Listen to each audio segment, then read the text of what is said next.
So, Hare Krishna, dear devotees. I hope you all are well during the coronavirus pandemic. So, we are so excited on our Sravanam Saturdays. We are with His Grace Hari Parshad Prabhu. So, Hari Parshad Prabhu is a disciple of His Holiness Radha Govinda Das Goswami, and he joined ISKCON in 2002, and he's on the Shastric Advisory Committee, and he gives a lot of advices through Shastra, and a lot of his classes are very Shastric based, and it's very nice. And he also currently compiles a fortnightly magazine called Sri Krishna Kathamrita Bindu, where he regularly contributes fresh translations and articles.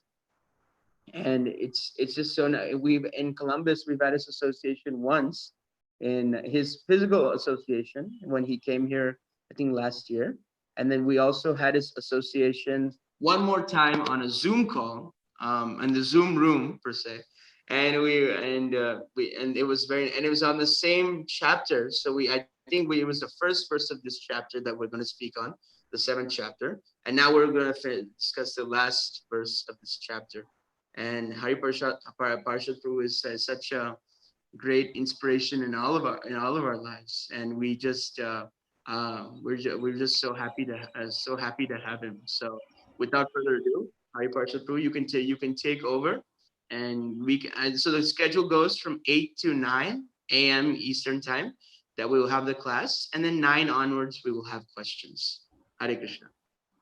Hare Krishna. Can you hear me, Prabhu? Yes, Prabhuji. Okay, okay. So thank you so much, Prabhu, Hari Prabhu, for kindly inviting me. Thank you, Alex Prabhu. Thank you, all the devotees, for kindly inviting me here today to speak something on Srimad Bhagavatam, 7th canto, 7th chapter, verse number 55. And I'm also very thankful to Ramatirtha Prabhu, who kindly asked me to come and speak here today. I am not sure if he is present on the call, but my pranams to him. Or, Yes, Prabhu. Thank you, Prabhu. Thank you. yeah, okay, nice to see you, Prabhuji. Nice to see you. So, thank you, Prabhu, for kindly inviting me to speak something. And thank you to all my dear friends from ISKCON Columbus congregation. Naveen Krishna Prabhu, I see some of them here. Thank you for kindly coming online. And thank you for kindly giving your time for listening to what I have to say. So our standard practice is to begin with Mangala Charan. So I will begin with Mangala Charan, and then we will start with the verse. Om Ajnanatimirandhasya Jnananjanashalakaya Chakshurunmilitam Yena Tasmai Shri Gurave Namaha.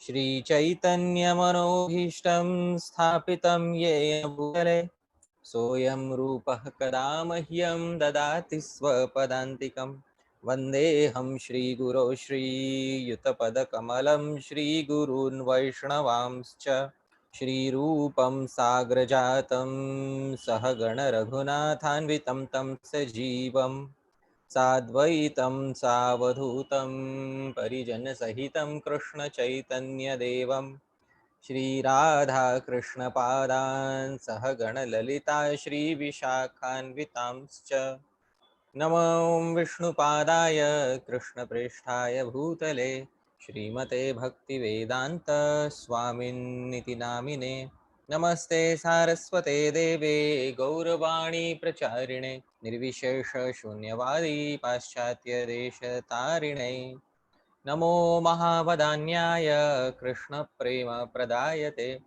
Krishnaya Krishna Chaitanya Namne Gauratvishe Namaha He Krishna Karuna Sindho Deenabandho Jagatpate Gopesha Gopika Kanta Radha Kanta Namostute Tapta Kanchana Gaurangi Radhe Vrindavaneshwari Vrshabhanusute Devi Pranamami Haripriye Vanchakalpatarubhyascha Kripa Sindhubhya eva cha Patitanam Pavanebhyo Vaishnavebhyo Namo Namaha Jai Shri Krishna Chaitanya Prabhu Nityananda Shri Advaita Gadadhara Srivasadi Gaura Bhakta Vrinda.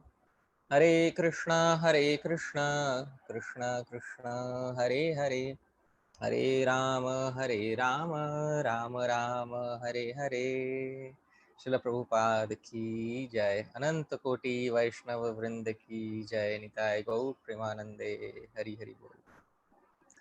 So, thank you very much once again, dear devotees, for kindly inviting me here to speak something on Srimad Bhagavatam, 7th canto, 7th chapter, verse number 55. I will show the verse on the screen. This is the final verse in the 7th chapter. I will show the verse on the screen. For that, I will need permission for screen sharing. So,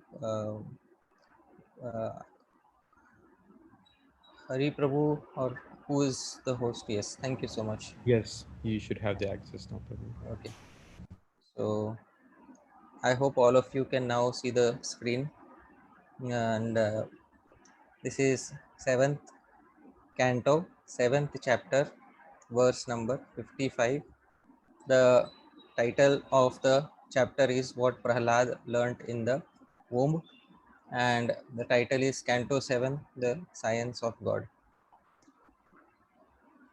एतावानेव लोकेऽस्मिन् पुंसः स्वार्थः परः स्मृतः एकान्तभक्तिर्गोविन्दे यत्सर्वत्र तदीक्षणम् एतावानेव लोकेऽस्मिन् पुंसः स्वार्थः परः स्मृतः एकान्तभक्तिर्गोविन्दे यत्सर्वत्र तदीक्षणम् एतावानेव लोकेऽस्मिन् पुंसः स्वार्थः परः स्मृतः एकान्तभक्तिर्गोविन्दे यत्सर्वत्र तदीक्षणम्.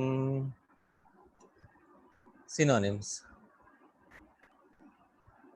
एतावान्, this much; eva, certainly; loke asmin, in the material world; pumsah, of the living entity; swa arthah, the real self-interest; parah, transcendental; smritah, regarded; ekanta bhakti, unalloyed devotional service; govinde, to Govinda; yat, which; sarvatra, everywhere; tat ikshanam, seeing the relationship with Govinda, Krishna.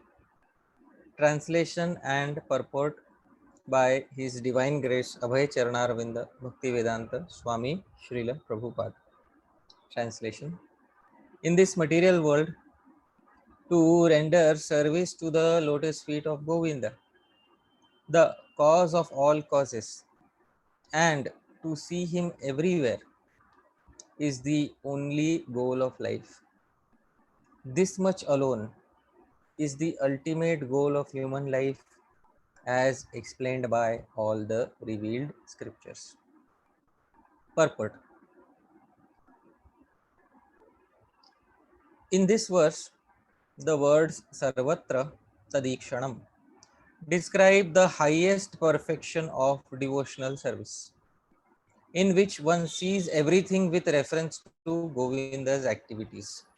The highly elevated devotee never sees anything unrelated to Govinda. Sthavar jangam dekhe, na dekhe tar murti, sarvatra haya nija, ishtadeva spurti. The Mahabhagavat, the advanced devotee, certainly sees everything mobile and immobile, but he does not exactly see their forms. Rather, everywhere he immediately sees manifest the form of the Supreme Lord. Chaitanya Charitamrita Madhya, 8th chapter, verse 274. Even in this material world, a devotee does not see materially manifested things. Instead, he sees Govinda in everything. When he sees a tree or a human being, a devotee sees them in relation to Govinda. Govindam Adi Purusham. Govinda is the original source of everything. Ishwarah Paramah Krishna Satchidananda Vigraha Anadiradir Govindah Sarva Karana Karanam. Krishna, who is known as Govinda, is the supreme controller. He has an eternal, blissful spiritual body. He is the origin of all. He has no other origin, for he is the prime cause of all causes. Brahma Samhita 5.1. The test of a perfect devotee is that he sees Govinda everywhere in this universe, even in every atomic particle. Andantarastha Paramanu Chayantarastha. This is the perfect vision of a devotee. Therefore, it is said, Narayana Mayam Dhiraha Pashyanti Paramarthinah Jagat Dhanamayam Lubdha Kamukaha Kamini Mayam. A devotee sees everyone and everything in relationship with Narayana, Narayana Mayam. Everything is an expansion of Narayan's energy. Just as those who are greedy see everything as a source of money making, and those who are lusty see everything as being conducive to sex. The most perfect devotee, Prahlad Maharaj, saw Narayan even within a stone column. This does not mean, however, that we must accept the words Daridra Narayan, which have been manufactured by some unscrupulous person. One who actually envisions Narayan everywhere makes no distinction between the poor and rich. To single out the Daridra Narayan or poor Narayan and reject the Dhani Narayan or rich Narayan is not the vision of a devotee. Rather, that is the imperfect vision of materialistic persons. Thus end the Bhakti Vedanta purports of the 7th canto, 7th chapter of Srimad Bhagavatam entitled What Prahlad Learnt in the Womb. Srila Prabhupada ki jai. Hare Krishna. So, this is the Upasamhar. Upasamhar means this is the conclusion of the 7th chapter of the 7th canto of Srimad Bhagavatam. Mangaladini, Mangalamadhyani, Mangalantani hi Shastrani. All literature, bona fide Vedic literature, they begin and end with auspiciousness. So we see this chapter is ending, and when this chapter is ending, we can see that even at the end of the chapter, there is the name of Govinda mentioned in the final verse of the chapter. So Srimad Bhagavatam is like that.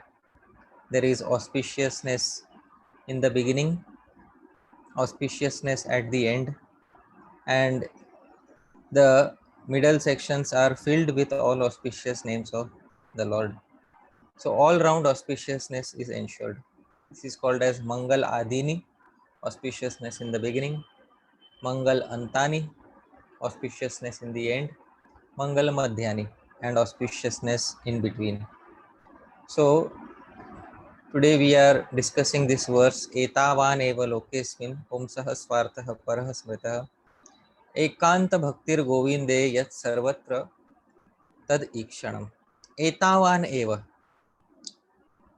This much certainly. So Prahlad Maharaj is saying this much, Etavan eva. This certainly, lokesmin in this world, pumsah swartah. Swartah means selfish interest. Swa artha, selfish interest or self-interest. So pumsah means the human being. Swartah, the greatest self-interest. Parah, the greatest interest. Smritah should be understood. What is the greatest self-interest in this world? Etavan eva. Only this much. What is the greatest self-interest? Ekanta bhaktir govinde. First and foremost, to have ekanta bhakti. Ekanta bhakti means one pointed devotional service unto Lord Govinda.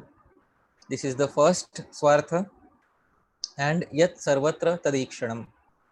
And by such devotional service, sarvatra tadikshanam.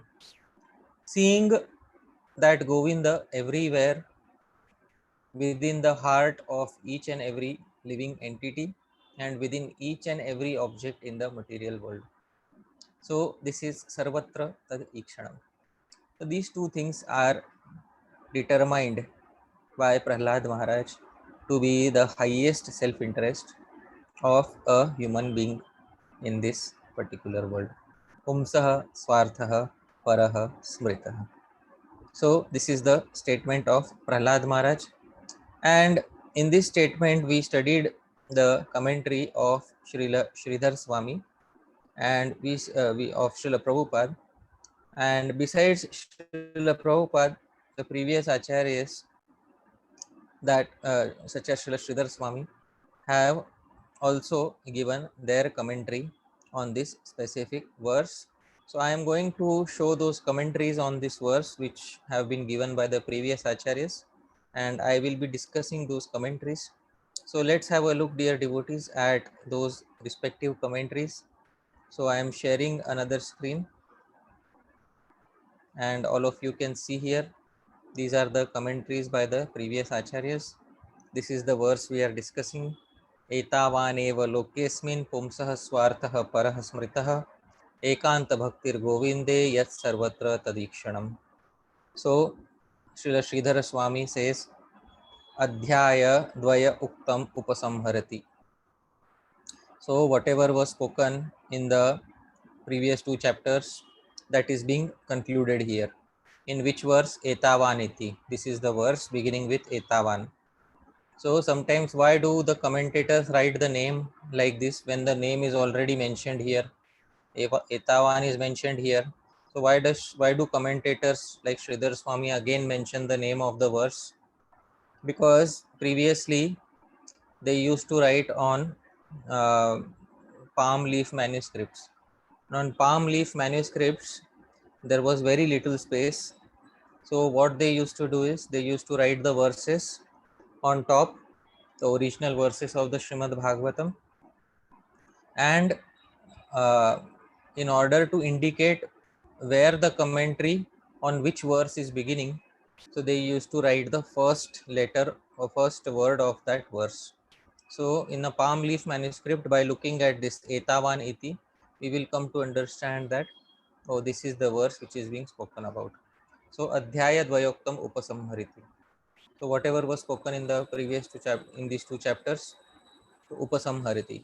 Prahlad Maharaj is concluding by saying etavan, by saying uttering this verse. Then Srila Sridhar Swami highlights this term tad ikshanam. So he says tad ikshanam. What is the meaning of tad ikshanam? So Srila Sridhar Swami explains it as Govinda Drishtya Sammanam. So Govinda Drishtya Sammanam means by seeing everybody, by seeing Govinda in the heart of everybody, and Sammanam, giving them respect. So by seeing Govinda's presence in the heart of everybody, giving them respect. Now the second commentator is Srila Jiva Goswami, who has his Krama Sandarbha commentary. So he's saying Tasya Bhagavata Eva Ikshanam Spurtihi. So he is describing the Ikshanam, means what is the vision or what is the realization of such a devotee. So he says Bhagavate Eva. In the Srimad Bhagavatam itself, it is described. So it is said Sarva Bhuteshu Yah Pashyet. So in Srimad Bhagavatam 11 to 45, Jiva Goswami is saying we should see this verse 11 to 45, because this verse is describing what is the vision of the perfect devotee. So let's do one thing. Let's switch back to our folio and let's see what 11 to 45 says. This is a statement by Sri Havihi. Sri Havihi, this is a discussion between the Navayogendras and Maharaj Nimi. Sri Havi says, Sarvabhuteshu yah pashyed Bhagavad Bhavamatmanah Bhutani Bhagavatyaatmanyesha Bhagavatottamah. Bhagavata Uttamaha, the highest devotee. He is being described in this verse. Let's see the translation. Sri Havi said, The most advanced devotee can see within everything the soul of all souls, the Supreme Personality of Godhead, Shri Krishna. Consequently, he sees systematically everything in relation to the Supreme Lord and understands that everything that exists is eternally situated within the Lord. So, there are two things which one should understand. First is the Lord is situated within everyone and everything. This is the first thing. And second, everything is situated within the Lord. So both things have to be understood. First, the Lord is to be situated. The Lord is situated in every person's heart, in every one, and in every atom, in every living entity's heart, and in each and every atom in the universe. So the Lord is situated within everything, and everything is situated within the Lord. So the Praman was given Andantarastha Paramanu Chayantarastham. The Lord is so huge that he is Andantarastha. He is so huge that he is the controller of the Anda, the universe, as Garbhodakashai Vishnu. And he is Paramanu Chayantarastham, and he is so minute simultaneously that he is present within each and every atom. So to realize both these things at the same time, this is what is called as the vision of the Uttama Bhagavat Uttama. So this was the verse which Srila Jiva Goswami was pointing us to. Now let's go back to the commentaries and see if Srila Jiva Goswami is saying anything. He says Iti Adeh, and there are more other verses. So then let's see Srila Vishwanath Chakravarti Thakur's commentary. He says, he highlights the term Ekanta Bhakti. In the verse, there was the term Ekanta Bhakti, and he translates it as Ananya Bhakti. Ananya Bhakti means unalloyed devotion. So, Ekanta Bhakti, according to Srila Vishwanath Chakravarti Thakur, means Ananya Bhakti, one pointed unalloyed devotion. Yet, there is a term Yat in the verse, Yat Sarvatra Tadikshanam. So, he highlights the term Yat. Yat means Yasyam, and in that Bhakti, Yasyam Bhaktau, in such Bhakti, Satyam, when such Bhakti is present in the heart of a devotee, then what happens? Sarvatraiva Sthavara Jangama Vastushu, and everywhere in non-moving and moving entities, Sthavar means non-moving, Jangama means moving, Vastushu, in all non-moving and moving entities, Tad Ikshanam. Then he's highlighting the term Tadikshanam in the verse, and he says Bhagavato Bhavana Paripakena Bhagavad Ikshanam. So Bhagavato Bhavana Paripakena Bhagavad Ikshanam. So to see everything with a mood of the presence of Lord in everything and everyone. Yaduktam. So it is said, and this is the verse which Prabhupada had quoted in his purport. Narayana Mayam Dhiraha Pashyanti Paramarthinah. So Paramarthinah Dhiraha. So Dhiraha Paramarthinah. So those who are sober living entities, those who are Paramarthis means they are transcendentalists. Narayana Mayam Pashyanti. They see everything in the world filled with Lord Narayana. Jagat Dhanamayam Lubdhaha. And those who are Lubdhaha, those who are anxious for wealth, they see the entire world as being filled with Dhanamayam, as being filled with wealth. And Kamukaha Kamini Mayam. And those who are lusty, they see the entire world filled with beautiful ladies. So then he says, Yatha I am Prahlada. And Prahlad belongs to the first category, who is seeing the world, entire world filled with Lord Narayan. So Prahlada Stambhepi Bhagavantam Apashyat. He says, even in the Stambha, even in the pillar, Prahlad Maharaj saw the Lord being present. So this is the commentary by Srila Vishwanath Chakravarti Thakur on this verse. So dear devotees, with 4 commentaries, we have studied this verse, and I would like to now offer some of my realizations on this verse, because after we have studied the commentaries of Srila Prabhupada and the previous acharyas, it is also necessary that we should offer some reflections of our own on this specific verse. So dear devotees, it is very important for us to understand that as devotees, as personalists, we see distinctions in this world. We don't see this entire world to be made out of one impersonal substance called as Brahman. So we see various distinctions in this world. There are distinctions of me and you. There are distinctions of I, mine, and something which is not me and not mine.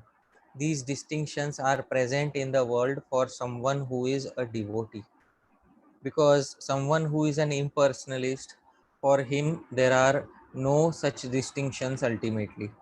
Why? Because for the impersonalist it is said in Shastra, Sarvam Khalvidam Brahma, that everything in this universe is nothing but Brahma.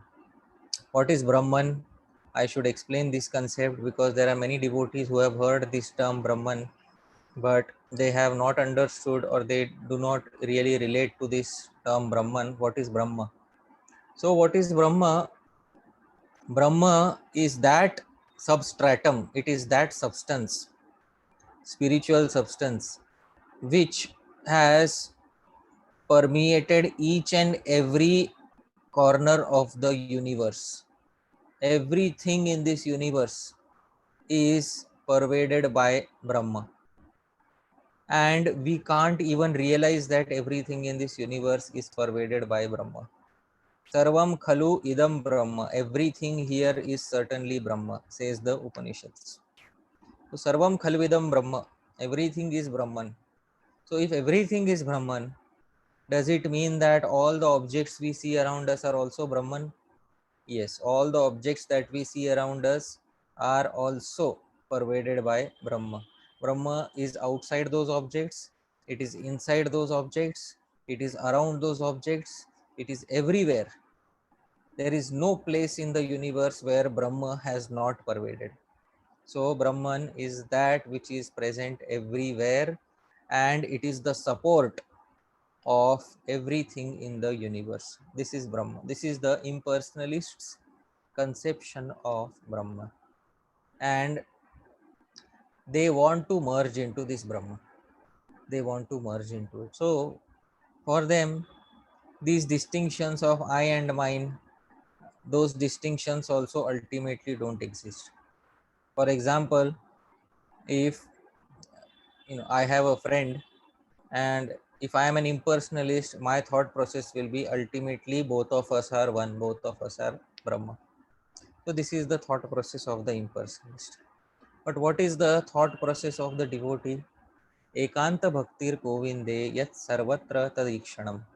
That I am a servant of Govinda. I have to be one pointed devotee of Lord Govinda. And everywhere I should perceive the presence of Lord Govinda.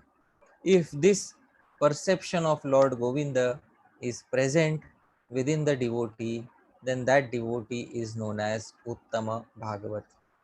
Now, how do we perceive, how do we know that we are perceiving Lord Govinda's presence everywhere in the universe and in everyone?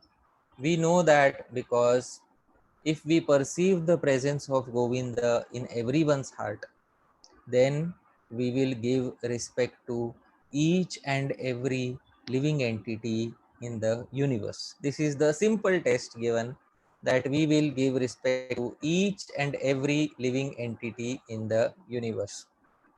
Now, there is another verse which I have found in the Bhagavatam, which is speaking something on similar lines. So, I am going to show that verse to all of you. I would like all of you to please pay close attention. This is a verse in 3rd canto, 29th chapter, 27th verse. 3:29:27. Yes, please see the verse. In this verse, Kapila Muni is explaining. You can see the title of the chapter is Explanation of Devotional Service by Lord Kapila. So the chapter is centered around Bhakti Yoga.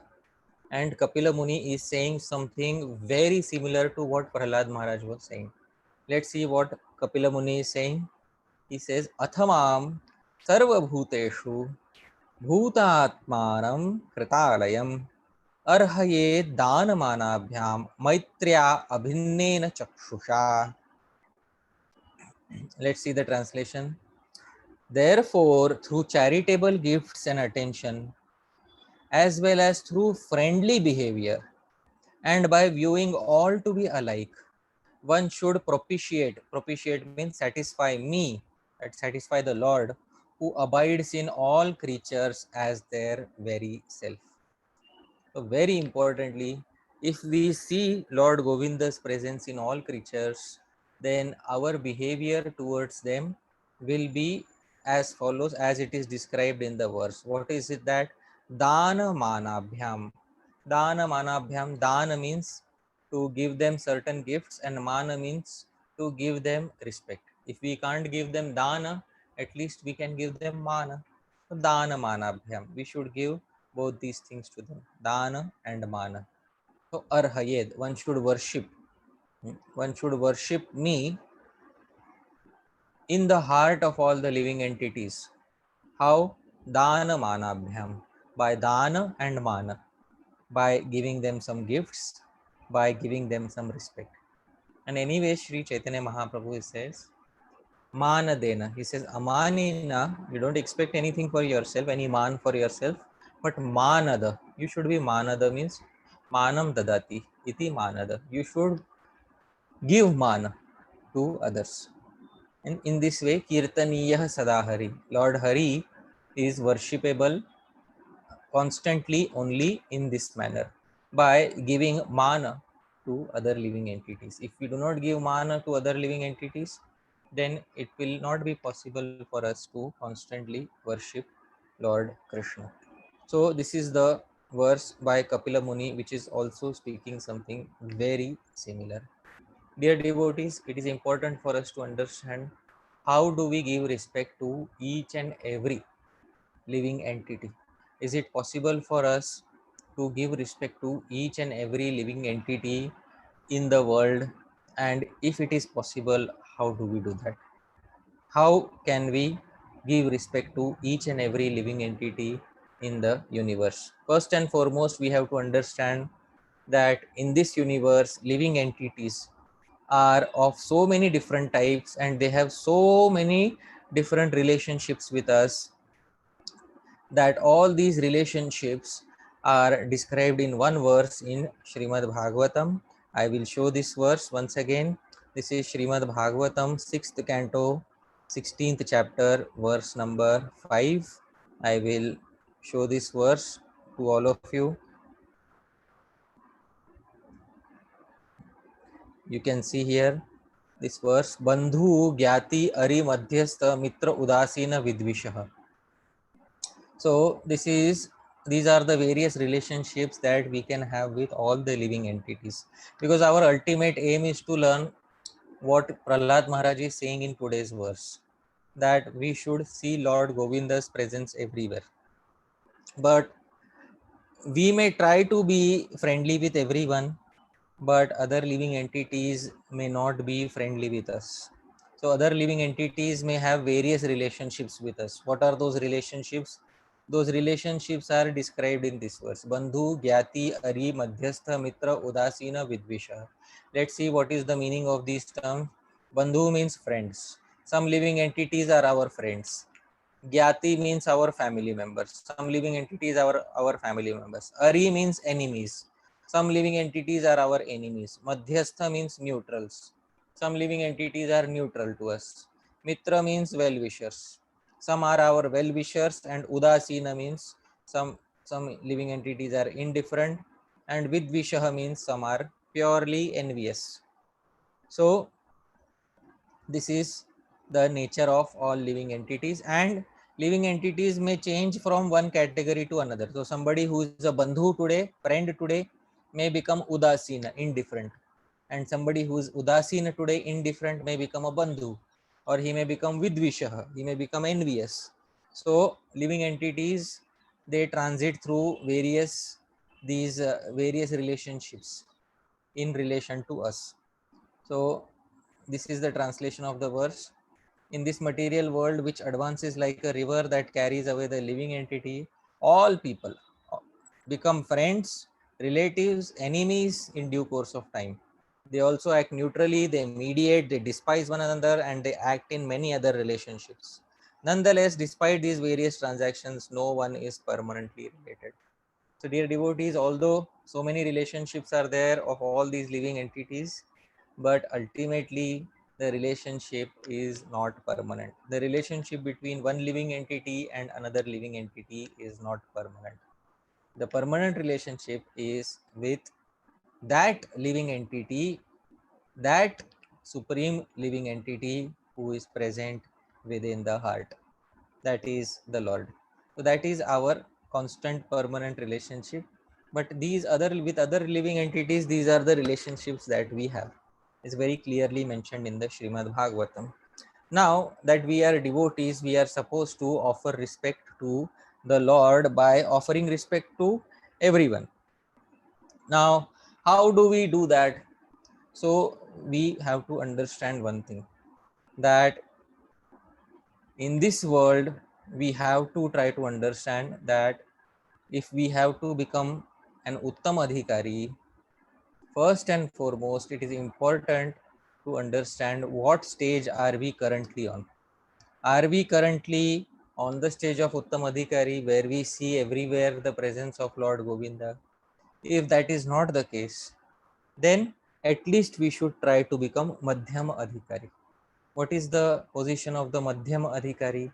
The position of the Madhyam Adhikari is also described in the Srimad Bhagavatam, because Prahlad Maharaj is speaking about the position of Uttam Adhikari, who sees presence of Lord Govinda everywhere. And if this is not easily and practically possible for us right now, we should remember that it should ultimately become possible for us. In this life, we have to make it possible. But if it is not immediately possible, so what should be the immediately achievable goal? The immediately achievable goal is also given in Srimad Bhagavatam. Immediately achievable goal is that one should become a Madhyam Adhikari or a Madhyam Bhagavat. So I am going to show the verse in Srimad Bhagavatam, 11th canto, 2nd chapter, verse number 46. I am sharing the screen with you. Please see here. ईश्वरे तद अधीनेषु बालिशेषु द्विषत्सु च प्रेम मैत्री कृपोपेक्षा यह करोति स मध्यमः. So if we want to become a Madhyam Adhikari, this is the verse for us. We should memorize this verse if we want to become a Madhyam Adhikari. Okay. What is a Madhyam Adhikari? See, Yah Karoti, one who acts in a certain way, Sa Madhyamaha. He is known as Madhyam Adhikari. So acts in a certain way. Which way does he act? So the Madhyam Adhikari, he understands that there are four types of entities in this universe. Four types of entities. Who are the four types of entities? See here. First is Ishware. First entity is Supreme Lord. So please remember this. Ishwar. First is Supreme Lord. Okay. Second is Tad Adhineshu. Second is those who are Adhina, or those who are servants of the Lord. So first category is the Supreme Lord. So is the supreme living entity. Second is those who are servants of the Supreme Lord. Okay. Third is Balish. Balishesho. Balisha means innocent, childlike. So third is somebody who is innocent, doesn't know anything about the Supreme Lord, but is not envious. So they are neither positive nor negative. They are simply ignorant of the presence of the Supreme Lord. They are called as Balisha. And fourth is Dvishatsucha. And fourth is those who are Dveshi, Dvishatsu. Dveshi means they are envious of the Supreme Lord. So first is the Supreme Lord himself, Ishware. Second is Tad Adhina. Third is Balisha. Fourth is Dveshi, Dvishats. So in these four categories, we have to display four different types of behaviors. Then we are Madhyam Adhikari. So what is the four? We should remember the sequence: Ishvara, devotee, neutral, envious. These are the sequence: Ishvara, devotee, neutral, envious. So we remember this sequence, and then how should we behave? With Ishvara, we should do prema. You can see here in the verse, with the first category, what should we do? Prema. With those who are his devotees, we should do Maitri. Maitri means we should become friends with them. So this is with the second category. With the devotees, we should have friendship. With the third category, those who are innocent, Kripa. And those who are envious, Upeksha. So four things: Prema, Maitri, Kripa, Upeksha. So with Ishvara, Prema or love. With Ishvara's servants, Maitri, friendship. With the innocent souls, Kripa, to give them mercy and to bring them towards Krishna consciousness. And fourth is towards the envious souls, Upeksha. Yah karoti, one who does like this, is known as Madhyamadhikari. So Madhyamadhikari clearly has these distinctions in his mind. In his or her mind, Madhyamadhikari has these distinctions. Uttamadhikari, as Prahlad Maharaj has said, has absolutely no distinctions. For Uttamadhikari, whether somebody is a devotee, non-devotee, envious, non-envious, everywhere I see the presence of Lord Govinda in their hearts. And like Rishabh Dev was exhibiting his symptoms, that even if somebody is an envious person, still Rishabh Dev doesn't mind. And somebody is non-envious person, still Rishabh Dev doesn't mind. He is giving respect to everybody, whomsoever he meets. That is the highest stage of devotional service. So that stage is something which we have to ultimately attain in our life, because that is the stage of the Paramahamsa. That is the vision of the Paramahamsa. At least we should aim for having the vision of the Madhyama Adhikari. So this vision we should definitely try to have, because if we don't have this vision of the Madhyama Adhikari, then we will fall into the category of Kanishtha Adhikari. Dear devotees, it is not recommended that one should become a Kanishtha Adhikari. Why should one not become a Kanishtha Adhikari? Because if one becomes a Kanishtha Adhikari, then his behavior is not considered as very mature. I will show you what is the behavior of the Kanishtha Adhikari or the Kanishtha Bhagavat. See here in the immediate next verse in the Bhagavatam 11th canto, it is said, Archayam eva haraye, pujam yah shraddhaya ihate, na tad bhakteshu chanyeshu sa bhaktah prakritah smritah. So, Archayam eva haraye. Archayam, Archa means DT. So, Archayam eva haraye. So, in the DT, eva haraye. So unto Lord Hari, pujam yah shraddhaya ihate. One who gives elaborate worship to the deity. Elaborate worship to the deity. One who knows that Supreme Lord is present in the deity in my temple. Definitely he is present and I have to give all my love to Krishna. Pujam yah shraddhaya ihate. With all his faith, he renders service to the deity. But na tad bhakteshu cha anyeshu. But he doesn't give respect to the other devotees. He doesn't give respect to the devotees of the Lord.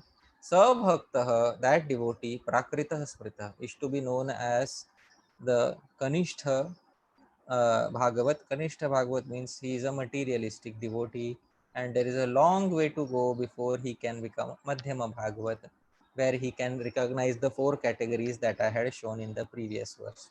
And from there, he has to move ahead and progress into becoming an Uttama Bhagavat, where he sees the entire world to be replete with Govinda, yat sarvatra tadikshanam. That is what Prahlad Maharaj was saying in this specific verse. So, dear devotees, at least we should be Madhyamadhikaris, because if we are not even Madhyamadhikaris, then we will fall into this category. We will fall into what is called as the lowest common denominator, and that is not what we want to become. We don't want to become members of the lowest common denominator club. We want to become members of, at least we should have Madhyamadhikar while practicing our bhajan, because in the practical world, Madhyamadhikar is attainable. We can be loving towards the Lord, friendly towards the devotees, merciful towards the innocent, and neglectful of the envious. In this way, we show respect to everyone. See, we show respect to the Lord how?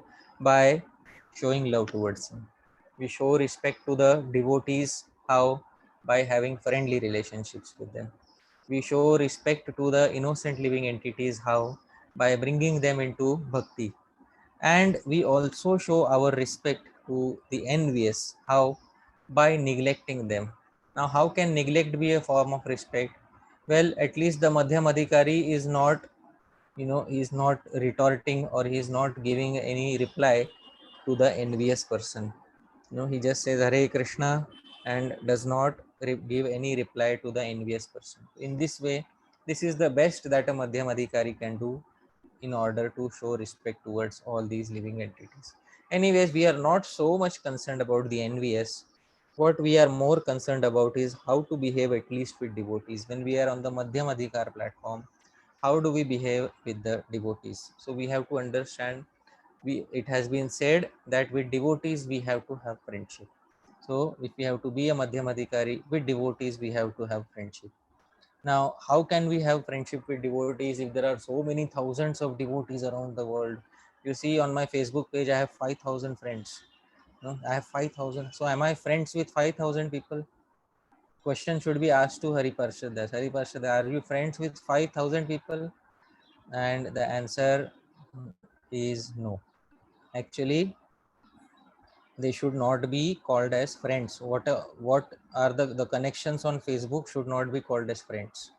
They should be called as acquaintances.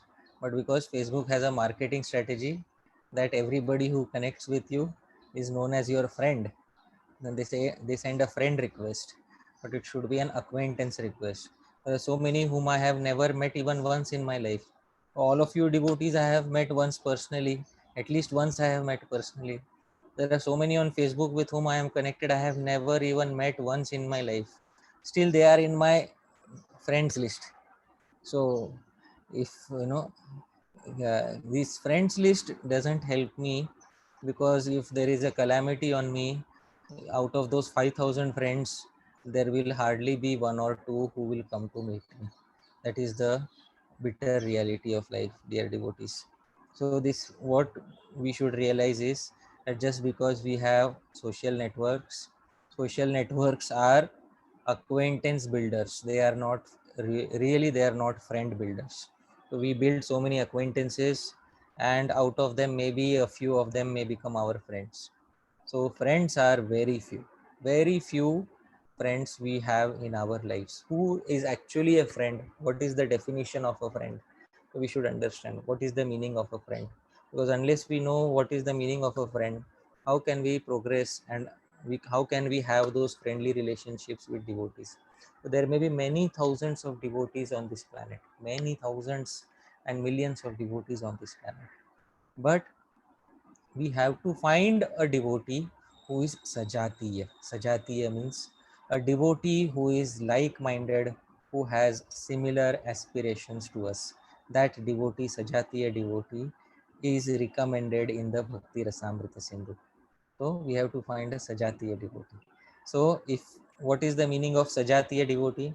Sajatiya means a devotee who has similar aspirations as us. I will try to show in the Bhakti Rasamrita Sindhu that there is a specific limb of bhakti. Out of the 64 limbs of bhakti, there is a limb of bhakti uh, which specifies, yes, I am sharing my screen here.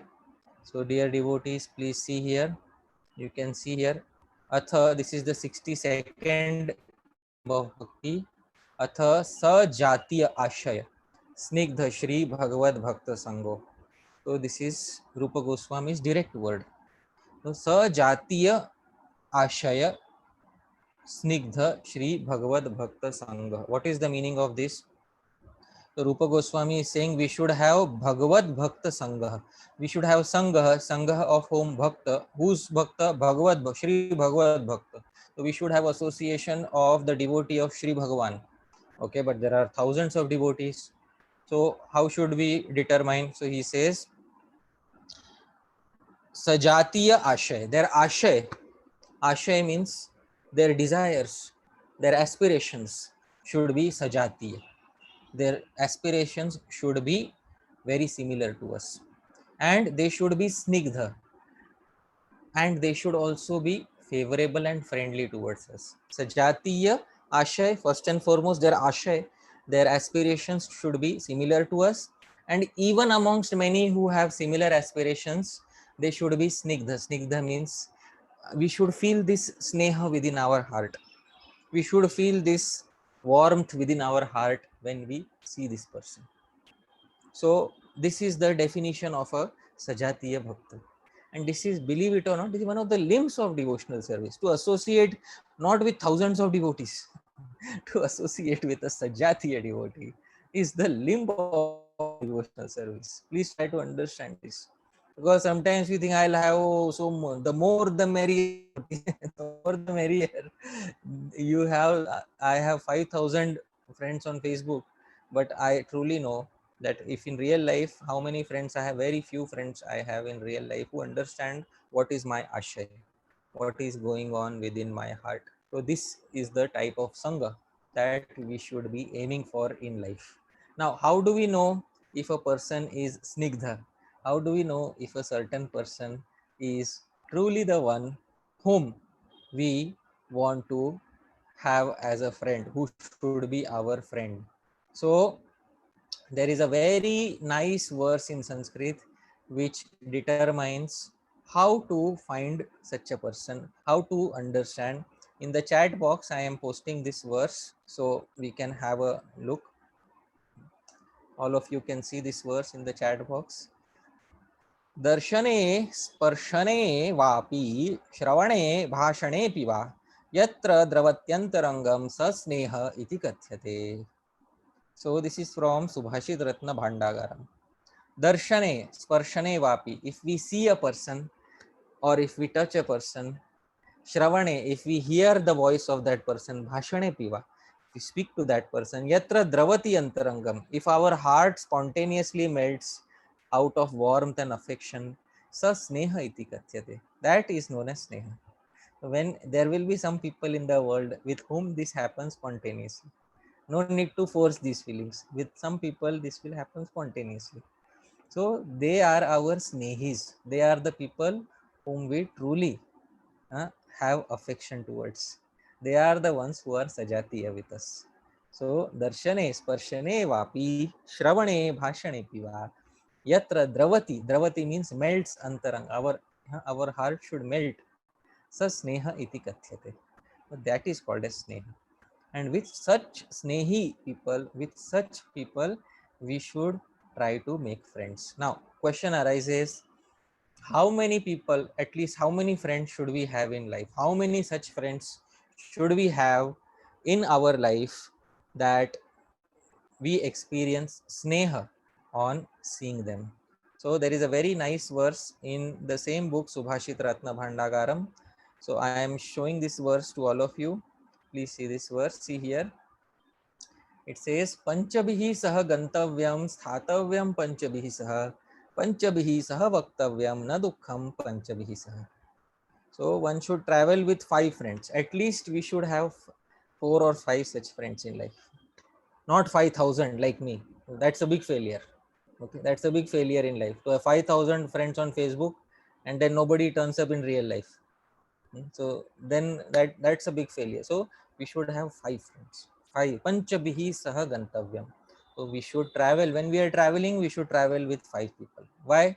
Because if you have a fight with somebody, there are 5 people there to protect you. So panchabihi saha gantavyam, sthatavyam panchabihi saha. And if we are staying somewhere, we should stay with 5 friends. Why? Because you may get bored of speaking to one friend, so there are 4 other friends to speak to.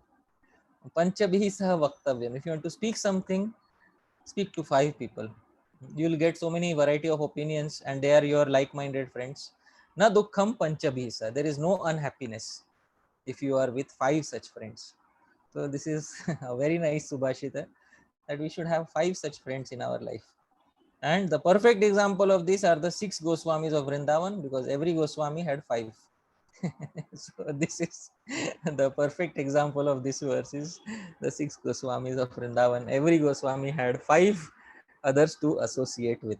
So they have shown how to implement this verse in life. Panchabhihi saha gantavyam sthatavyam panchabhihi saha vaktavyam na dukkham panchabhihi saha. Now, once we find there is something we should understand. What should we understand? We should understand that if we have to maintain friendship with such a person for a long time, because we found such a friend after a lot of difficulty, if we want to maintain such friendship for a long time, then we should avoid three things with our friends. We should avoid three things. If we want to maintain our friendship for a long time, for the entire lifetime, then we should understand that three things should be avoided. What are the three things?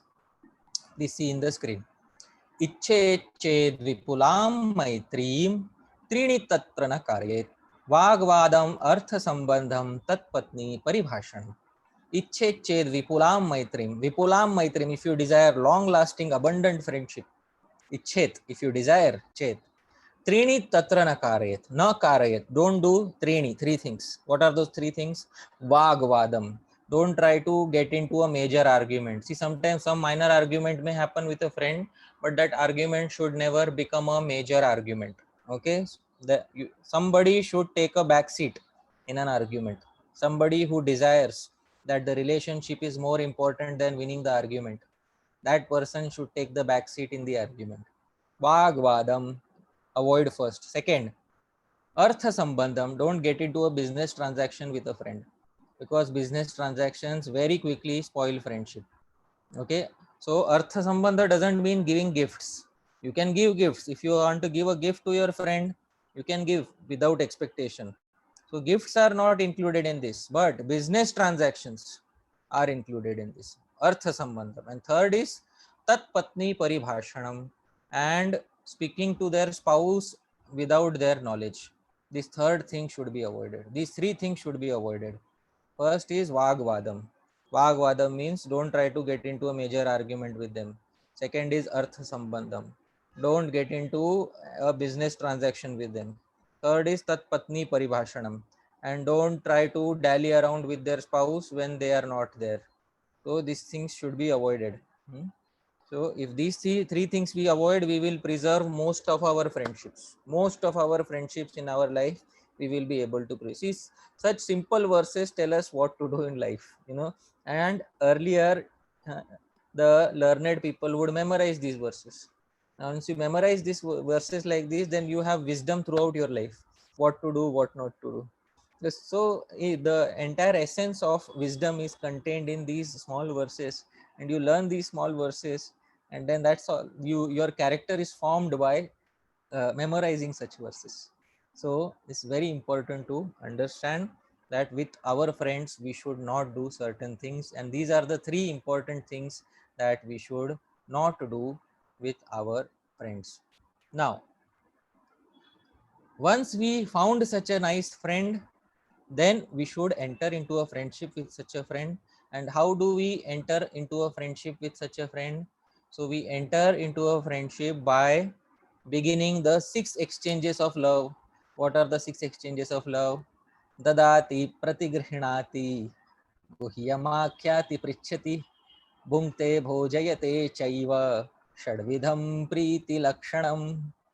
We know this verse, many of us know.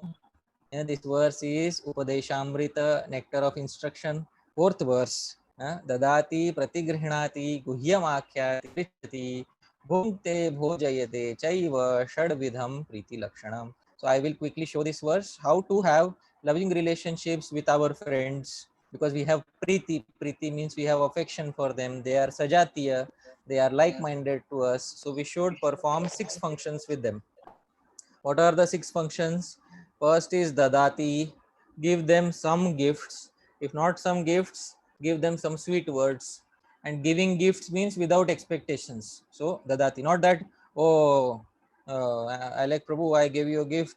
Now what are you giving me on my birthday? So that is not dadati. Okay, so dadati means to give something without any expectation. Dadati.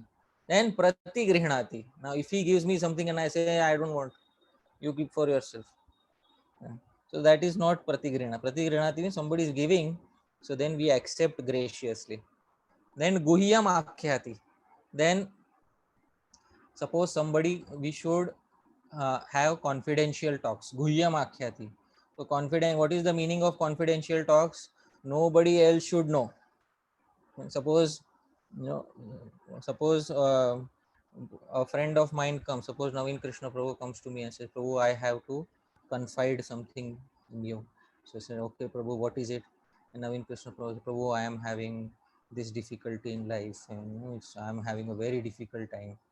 And next day there is an article on the internet, oh, Naveen Krishna Prabhu uh, exposed. So if I do that, then how can I be a candidate for friendship? Guhyam Akhyati. Guhyam Akhyati means you should have such confidence in me that I will take those secrets to the grave. I hope you are able to understand. That is meaning of Guhyam Akhyati. Nobody else should know. So uh, there is a sutra given by Chanakya. Shat Karnad Bhidyate Mantraha. When somebody speaks something confidential, and as soon as that confidential news reaches 6 years, Shat Karnad, it is no longer confidential. Vidyate. First, it was between the 2 years of Naveen Krishna Prabhu. Uh, he didn't tell anybody. Then he came to me and he told me. So it is between his years and my years now. So it is between 4 years. And if I go and tell any other person, then that news has reached how many years? 6 years. And as soon as it has reached 6 years, Shat Karanad, Bhidyate, the mantra has exploded. The confidential secret has now exploded. Please try to understand. This is Chanakya's Niti. Shat Karanad Bhidyate mantraha. A confidential secret is broken as soon as it reaches 6 years. So nobody should know. Okay, this is Guhyam Akhyati. And Prichati, and Prichati means there should be spiritual inquiry also. Not that, just because we have devotees, so we turn devotees into problem solving guides. So Prabhu, whenever I have a problem, I run to a devotee. And we do, everything we do is only problem solving. As soon as I have a problem, I run to my counselor or my Shiksha Guru or my senior devotee. And the only purpose of the senior devotee is problem solving. So that is not the only purpose. Prichati means there should be spiritual inquiry, discuss Hari Katha. Not simply, they are not simply a problem solver for us in our lives. So Prichati, there should also be some discussion of Hari Katha. And Bhunkte Bhojayate. So this is very simple. We should honor Prashadam and we should also feed others Prashadam. So this is Shadvidam Priti Lakshan. This is how we should have friendly relationships with devotees. So if we can follow these six, this is Priti Lakshanam. We can have Priti towards any devotee whom we have friendship with. And we should have friendship with at least 4 or 5 people. At least there should be 4 or 5 such people in our life. So if we have 4 or 5 such people in our life, our life is successful. Not 5,000 like Hari Parshad does. And then if there is a difficulty, then he is crying alone. That is what it is. So it should not be like that. So please try to understand. Some we should have 4 or 5 nice friends. Of course, I was joking. I have many nice friends. I have Naveen Krishna Prabhu. I have Ramtirs Prabhu. I have Alec Prabhu. I have Hari Prabhu. And so I have so many other devotees who are my friends. So I have met them and I have interacted with them, and they are like-minded. All of them are like-minded to me. So I am fortunate to be blessed with the presence of all of you in my life. I thank all of you for kindly uh, joining me here in discussing this verse of Prahlad Maharaj. Etavanev lokesmin pumsah swarthah parah smrta ekanta bhaktir govinde yat sarvatra tadikshanam. That these two are the ultimate goal of human form of life. Single pointed devotion to Lord Govinda and seeing and appreciating the presence of Govinda everywhere in the universe. With this, I would like to conclude. Once again, my sincere thanks to Ramatirtha Prabhu, Hari Prabhu, Naveen Krishna Prabhu, Alec Prabhu, all the wonderful congregation members here at ISKCON Columbus, Ohio.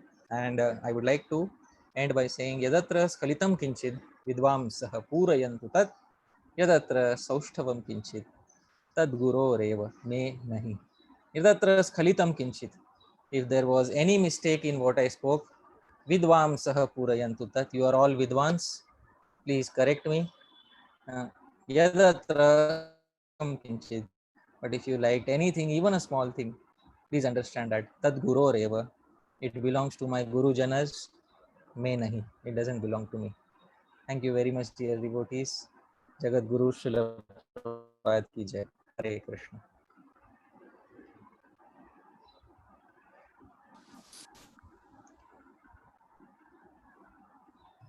Thank you so Can I? much, Parshad Prabhu. Thank Somebody. you. Thank you so much for your time, Prabhu. Hare Krishna. Hare Krishna. um, Hare. we have some questions on the chat. So I think Right. Sumitra Mataji is the first one to ask the question.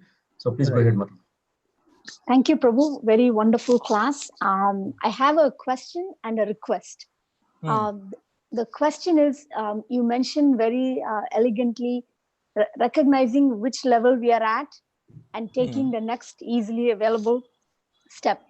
Is that Right. a framework in the Bhagavatam for how you think about activities? All of this is in relationship to people. But at work, in many of our activities, there are activities where we interact with people where we can apply, but there are a lot of activities that we do alone.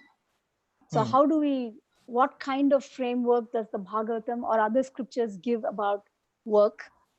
So the request is, I really enjoyed listening to the practical instructions from the Subhash Sita Ratna Bandagram.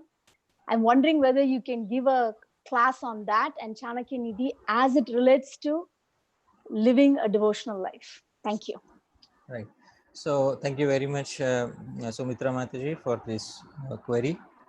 In the framework of activities, since all of us are devotees, we have Bhakti Adhikar. So Bhakti Adhikar we are having. Therefore, in the Bhakti Sandarbha, Srila Jiva Goswami has given a framework of how to have all activities in life under the umbrella of Bhakti. And he has given a three-part system, which is called as Arop Siddha Bhakti, Sangha Siddha Bhakti, and Swarup Siddha Bhakti. And in this three-part system of Arop Siddha Bhakti, Sangha Siddha Bhakti, and Swarup Siddha Bhakti, all activities of human life can be covered. But that is a big explanation, because Arop Siddha Bhakti itself requires one class to understand and explain.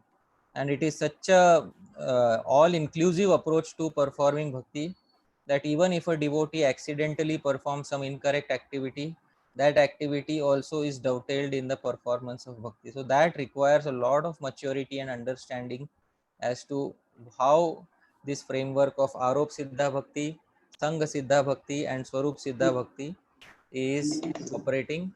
But I will just mention their names, and maybe some other time we can try to take up these subject matters, because these are actually activities are such a detailed field of discussion that it requires a seminar.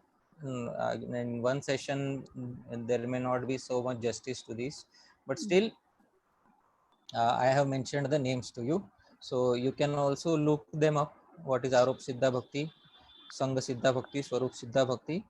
But if you simply look at the translation, some explanation may still be required, but still you can try to look it up. And Subhashit Ratna Bhandagar is a magnificent work. In the past century, India had these wonderful Pandits who got together and decided now we have the printing press. So now we can take all the wonderful verses from all the authors that have ever appeared in India, and we can categorize those verses under topic names. So all the verses are scattered with, so in all the literature, Kalidas, Magh, all the Sanskrit authors, they are scattered here and there. So they took all the beautiful verses and then they organized them into categories. And then they published all the verses according to categories. So Subhashit Ratna Bhandagaram is a collection of approximately 10,000 verses categorized into various subject matters, but no English translation till now. And because only they could do it in Sanskrit, from Sanskrit I picked them up and tried to bring some verses to you. So this is what it is, Mataji. Thank Are you. you planning to publish that, Prabhu? No, because I am working on some other projects, but Okay. Definitely that book I have made the soft copy. You can find the soft copy online, and all the Okay. verses are in Sanskrit arranged according to categories. Subhashit means wisdom quote. Subhashit is wisdom quote, so you can find these 10,000 wisdom quotes on different subject matters. Subhashit Ratna Bhandagaram, that is the name of the arrays. Thank you very much. Thank you.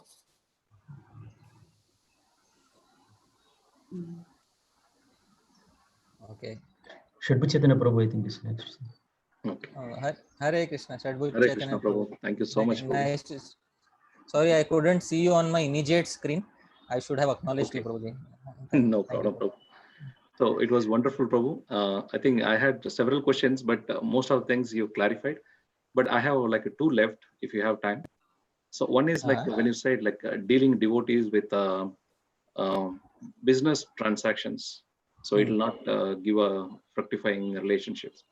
So suppose in my case, my employer is a devotee, but sometimes it seems like it's not a honest dealing within the with the employer and employee relationship. So in that situation, how do I take that? So because it's a devotee dealings, but it's a business also. So whatever the business we are doing, I have to get whatever I am prescribed to. But in that case, if there is a not honesty in those kind of dealings, so how do we take this?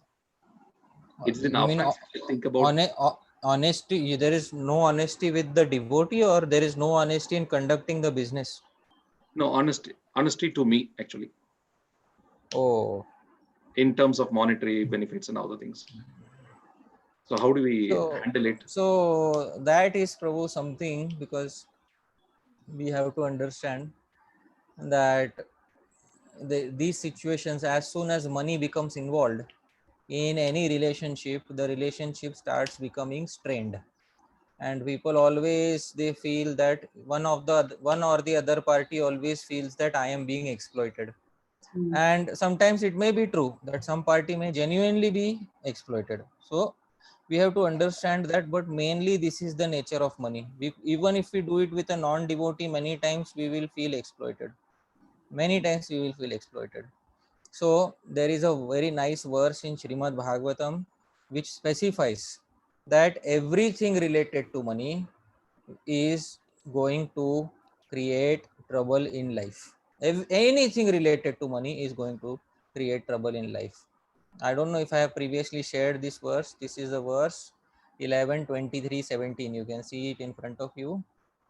अर्थस्य साधने सिद्धे उत्कर्षे रक्षणे व्यये नाशोपभोग आयासस्त्रासश्चिंता Brahmo नृणाम. Arthasya, see, arthasya means in relation to money. Arthasya, in relation to money, everything is troublesome. Sadhane, in earning money there is trouble. Siddhe, after earning money there is trouble.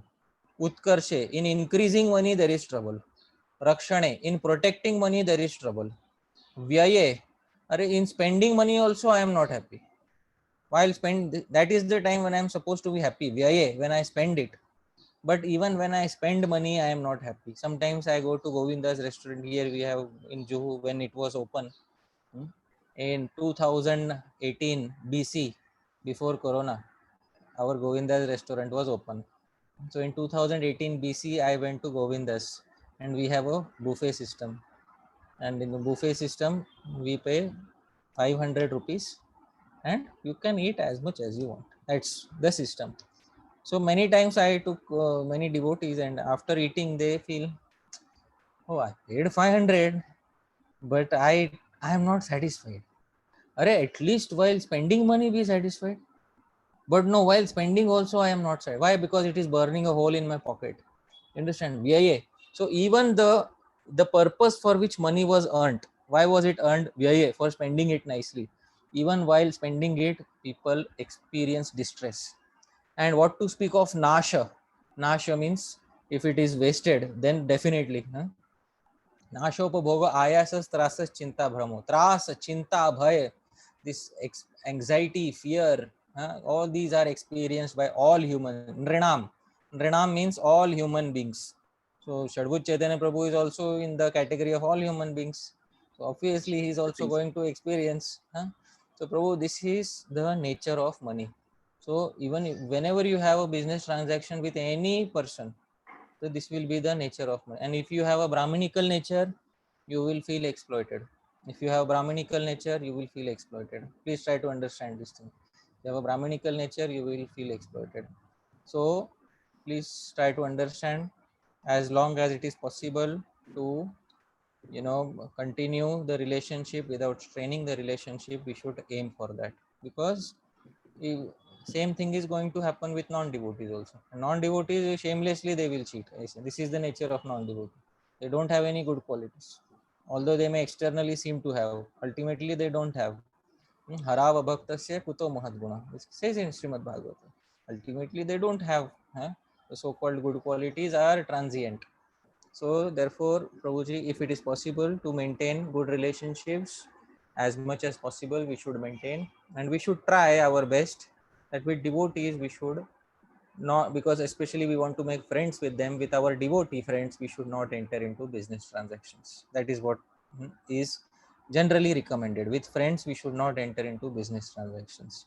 So that verse is for friends, not for devotee friends, but friends means any friends. We have to understand that verse was for friends, but it applies also to devotee friends. So this is very important. We see 6 Goswamis were friends with each other, but we never hear that, Sanatan Goswami was asking Rup Goswami, oh, give me this much money, I will pay you back after 1 year. Or, Gopal Bhatt Goswami, oh, give me this money to build a temple, I will pay you back after these many years. So they knew these Siddhantas very well. They knew these Siddhantas. So even for building temples, they didn't take money from each other. Although Rup Goswami had so much money stacked with a rich person, the other Goswamis could have easily, Rup Goswami, you have emergency money remaining. So why don't you give it to me? So, so no financial dealings with our devotee friends is the recommendation. Sometimes you may be forced to do like that, but ideal is to not do. So that is what I can, at this point of time, this is what I can say, Prabhuji. Okay. Thank you very much, Prabhu. Do I have time for another one? Small Sure. clarification. Sure. So when you talk about the relationship with the devotees, in case if I am getting offended by some devotees, like verbally or psychologically, so my mind always keep contemplating about that. Why he was saying like that? Why he was doing like that? But after all, everybody is devotee, but we have to have a loving relationship with each other. But some devotees are like kind of offensive to others. So those, how do we deal with this? Earlier, I had a similar question to some of the devotees. They said we have to tolerate. But if we tolerate, how that devotee will be get benefited? Because my mind is always keep contemplating about like a envious nature, or like it's not a good feeling about that devotee. So what should we do for that? Okay. So I assume that you have heard some devotee who has been critical of others and that has hurt you. Am I correct? Something like that. Yes. Okay. So what does Shastra say? What is our duty in such a situation? Because everything has to be seen from the eyes of the Shastra. So what does Shastra say when we fall into such a situation? Okay, so Shastra says, see this. I am showing you the verse. See here, this is 10:74:40.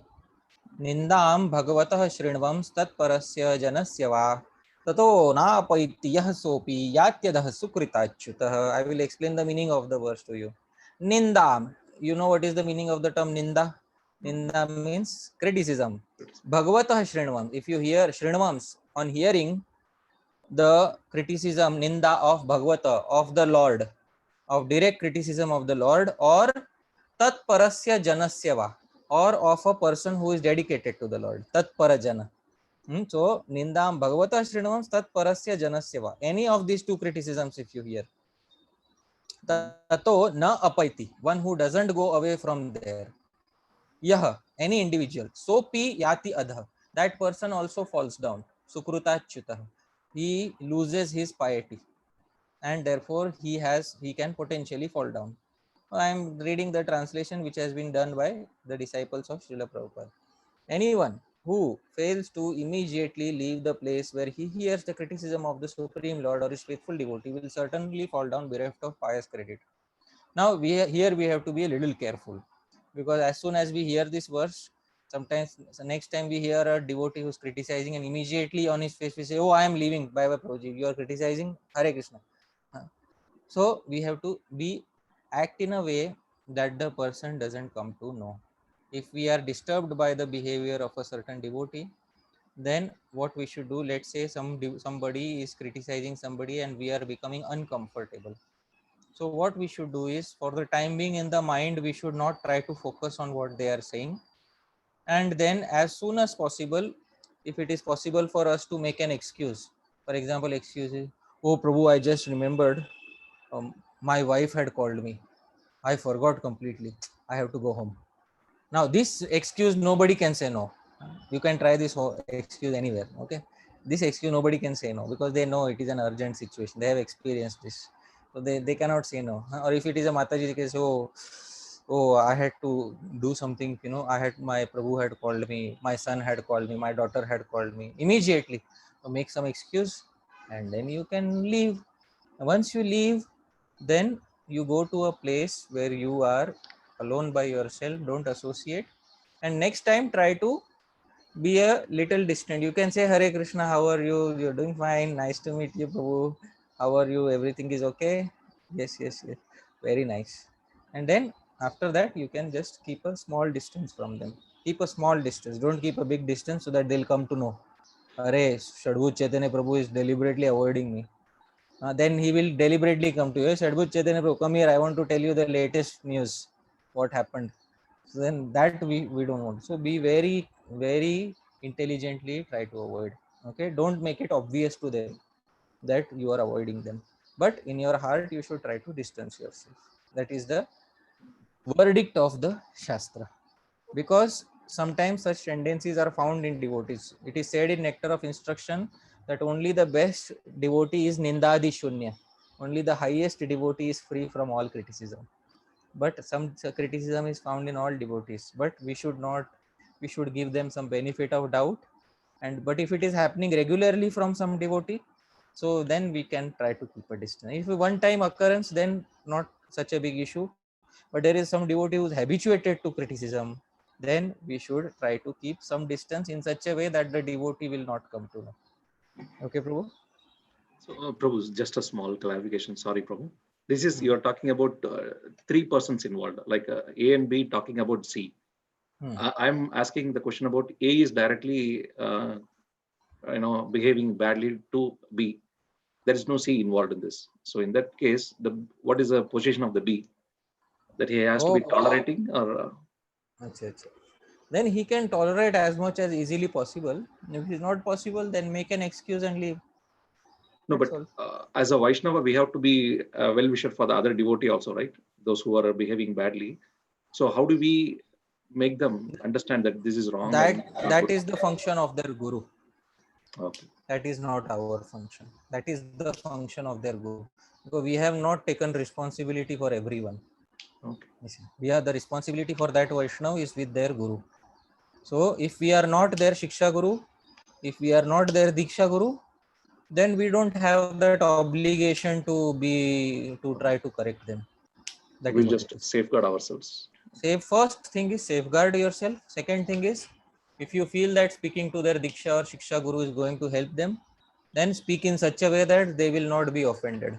Okay, please very carefully note, because some people, what they do, oh, I don't like you. Suppose I don't like, I didn't like how Naveen Krishna Prabhu behaved. So I am going to go to his authority now. So this authority game should not be played with devotees. Okay, we should try to understand it's a personal relationship. It's a personal. How do we deal with family members? If we have a problem with family members, do we tell them, oh, we play authority games with them, or do we deal with them in a personal manner? We deal with them in a personal manner. Na? That is what we should do with devotees. It should not become, oh, who is your authority? I am going to report you to him. So then we are behaving like bureaucrats in the government. That we should not do. Okay. Thank you so much, Prabhu. Thank you. Hare Krishna. Hare Krishna Prabhu, thank you so much. It's always very, very nourishing to hear your classes. And I feel very fortunate to have you in our life and getting your association. Very grateful to Gokul Vilasini Mataji and Pitambar Prabhu for introducing you to, in our lives. So thank you so much, Prabhu. As always, this is another wonderful class by you. I have a couple of questions. One is the extension of what Shadbu Chaitanya Prabhu asked about financial transactions among devotee friends. On a practical basis, the philosophy says we should not be involved. But on a practical basis, if somebody, one of the devotee friends is in a need of finance, money, and if you are in a position to help, how do we say no to in such situations? There are so many cases, like so many situations like that arise time to time basis. So without hurting the relationship, how can we say no in those cases? Okay. So let me understand it correctly. If there arises time to time, we see that devotees fall into financial crisis, and sometimes we have to say no to them. And how do we do that without hurting them? Is that the question, Prabhu? Yes, Prabhu. Yes. Yeah. Okay. So if such a situation arises from time to time that devotees need our financial help and such, and so the first thing we can do, earlier what they used to do is the devotees or the brahmanas used to have a samiti means they used to have a financial committee where those who are very honest and financially transparent devotees, they will form a committee of devotees who are willing to donate to other devotees in case of financial emergencies. So like that, brahmanas used to do that earlier, that they used to form a group of brahmanas will come together, they will form a committee and they will say these are the people who want to donate, and this is, this is everything should be there on legal paper. And that, because if that committee is there, and then people can go and ask from, that from that small samiti of brahmanas, I am in need of Lakshmi. So then they can find out if there is somebody who's willing to donate, and since everything is on legal paper, so then they are obliged to pay back in time. So that is what can be, because instead of overburdening ourselves every time, it is better to have a committee of people who are willing to give some money, or if it is just giving without the expectation of receiving, then we can also have a committee for people who want to donate something from time to time if somebody is in a financial emergency. And today's age is a very nice age, because today we have something called as crowdfunding. So you can just say, if you don't have anything, you can say that, we can do a crowdfunding for you. I'm seeing many temples, they do crowdfunding nowadays, and so a lot of money is raised through that also. And in that, the devotee doesn't have to pay back anything because it's raised through crowdfunding. If it's a genuine cause, then crowdfunding can also be done through. So I hope that answers the query, Prabhu. Okay. Okay. Yeah. Thank you, Prabhu. Another question is, the 6 loving exchanges with the devotees. One of them is when we associate with devotees, we say that we have to talk Krishna Katha. But on a practical basis, when we meet with different families, friends, it is natural for us to talk about other things, meaning no gossiping, but at the same time, we talk about the kids, we talk about the family, we talk about the different activities going on in life, and we share our pains, we hear the others' pain, whatever going on. And that is quite natural for us. It's not only Krishna Katha that's always possible to speak. So how do we understand that? Right.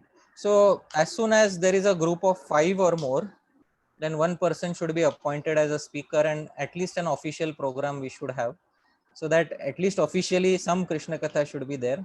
One person can be appointed as the speaker. And see, like, I am friends with all of you, but today I have been told I should speak.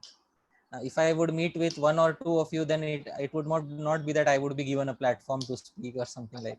But since there are 5 or more than 5 individuals, so whenever the more than 5 individuals who have gathered, then we should have some formal speaking engagement, because that is what ensures that the Krishna Katha stays alive in the group.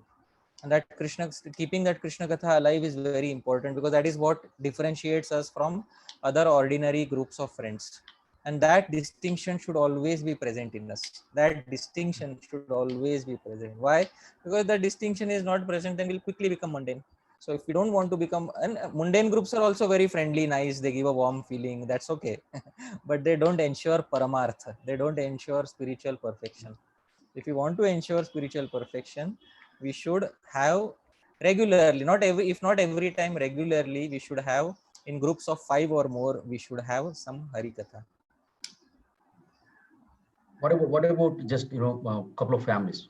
one-on-one families like that. And then we can have just a casual discussion. And in the casual discussion, sometimes when I am having a casual discussion, what I do is whenever somebody is speaking something about some incident or some event, then I immediately try to quote something which is there in Shastra. And as soon as I quote one verse which is there in Shastra, then the topic immediately shifts to Shastra. So that depends on the expertise of the devotee too. In one-to-one dealings, it depends on the expertise of the devotees. So that is what it is. So with our expertise, we can take any topic and we can dovetail, we can find a verse and we can say, oh yes, I remember. For example, now Shadbut Chaitanya Prabhu was asking me about financial transactions with devotees. Now I could have answered him like in a very ordinary fashion without referencing Shastra. I could have told him, Prabhu, I have also experienced this. It's so difficult dealing with devotees. So then the point is I have to bring it back to Shastra. How do I bring it back to, oh, I have heard a verse, Arthasya sadhane siddhe utkarshe rakshane vyaye nashapo bhaga ayasas trasas chinta bhayan ghanam. And as soon as I bring it to Shastra, there is immediate purification. There is one realization I have had in my life, and this is this, that physical purity is ensured by directly coming in contact with water. Physical purity is ensured by no matter what else you may do. But if you want to ensure physical purity of the body, that happens only by coming in contact with water. And spiritual purity is ensured only by coming in direct contact with the words of Shastra. So if we want to ensure spiritual purity, just as we want to ensure physical purity, we have to touch water. Similarly, to ensure spiritual purity, we have to touch the direct words of Shastra. Very simple realization. Thank you, Prabhu. Thank you so much. I think next Naveen Krishna Prabhu or Brajabhakti Mataji. Brajabhakti is going first. Hare Krishna Prabhuji. Hare Krishna. Hare Krishna Prabhu. Thank you so much for the wonderful class. Thank you, Mataji. Prabhuji, one question, like sometimes we have good relationships with the devotees, like good friends, but being conditioned, unknowingly we commit some mistakes or we offend the devotees, and we'll come to know later on that they got offended with that kind of behavior or activity that I did, and then I go on apology, but the relationship doesn't come back to normal, doesn't seem to be normal even after apologizing. How do I deal with those kind of? Right. I mean, I know I did mistake. I went and apologized, but still, it's. Okay. So I will give an example of something that happened in my personal life. See, I had a devotee friend, who is not married. So, for many years he was searching for a spouse and is not married. So one day we were just casually we were discussing, and I just accidentally I ended up speaking, Arey, our Prabhu is going to remain brahmachari throughout his life. Just like jokingly I said, our Prabhu is going to remain brahmachari throughout his life. Then later I thought, Arey Bapre, he must be offended because he wants to get married, but for many years he's not finding a suitable spouse. And I jokingly I said, Arey, uh, I said, he wants to stay a brahmachari forever. So then when I would go to him and I would speak to him, he would be a deal okay with me. Like you were saying, they behave okay with you, but then they don't really connect to you, So what do you do in such situations where there is a small dent in the relationships? So what you do in such situations is you have to try to placate them. Placate them means you have to somehow make yourself as the as a lowly person in front of them, like this. You have to sometimes you have to do that. So what I did is, like, one time I went to him. Well, first thing I gave him dana and man. Dana and man means some gift and a lot of respect. First thing what I did. Second thing what I did is, when I was another time when I was with him, I put a joke on myself. Sometimes I do that. I put a joke on myself in the group of our friends. So Now he said, "Yo, Prabhu here is fortunate. I've been telling him that you will very soon get married. You will very soon get married. But after marriage, you know, he will understand. What I am going through. It's a very difficult time." So I just, made a joke on myself like that. So what happened is then he started laughing and he said, "Yeah, I know that what is your position in marriage." So I said, "Yes, yes, Prabhu, you have understood my position." So sometimes we should portray ourselves as humble in front of them, because they would also, in English it is called, they would also like to see a pie on our face. That is what it is called in English. So sometimes uh, they will not do it, we should do it for ourselves, because that is how family relationships are preserved. The relationship is more important than being correct. The relationship is more important than being correct. So that is what we should understand. So uh, uh, these are some things which we can try, and gradually things become okay after that. So you can try these things. Thank you.